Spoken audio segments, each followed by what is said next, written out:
I kanë detyruar me këtë urinën me pi pacienti. Krejt kanë qenë këta, janë konë të lidhur për radiatori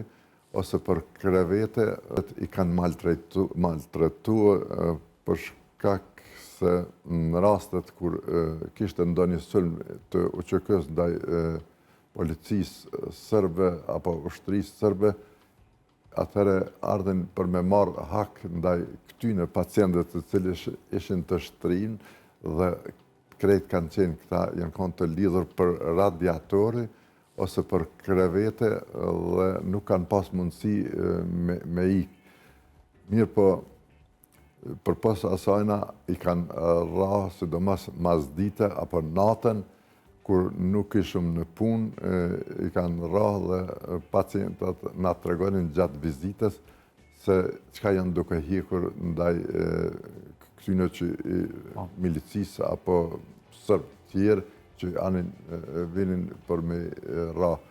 Sa ishte e vështirë që ti dëgjanit këto rrëfime, këto ankesa të pacientëve për ato se që kanë përjetuar natën dhe ju të jeni po në atë spital, po gjithmonë në regjimin sërbë? Shumë e randë ka qenë drejtën me thonë.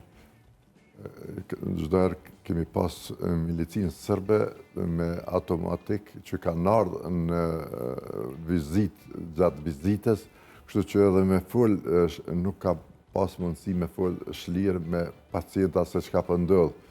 Mirë po ndonjëherë gjatë vizitave, pas vizitës kryesore, hynim me vizitu kinse apo me dhonë ndonjë barë ose infermierët na tregonin se ato ishin ma të shpeshta që shkonin në vizitë, kështu që tregonin se mos na bini ushqim ekstra diçka apo terapi për shkak se na po hjekum ma shumë më pas. I kam pas pacientin Gjokën Dretën, për shembull, e ka pas i lidhur, e ka pas plagën në abdomen, në bark, dhe me automatik ja kanë hapë plagën në mënyrë që mi shkaktu sa ma shumë dhimbje. Ose pacientët tjerë të rahur,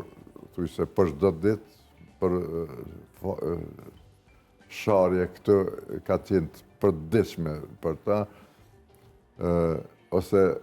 një pacient i kanë detyruar me këtë urinën me pi pacienti, ose po të gjujmë prej katit tretë, ku ishëm me gjue në tokë. Kështu që kanë hjek aq shumë sa që drejtën me të thonë, shumica atyne kanë lypë me kanë të vdekur e mos me qenë në spital në vend që të mjekohen, mos mu maltretu ose që i kanë bërë ndaj tyneve.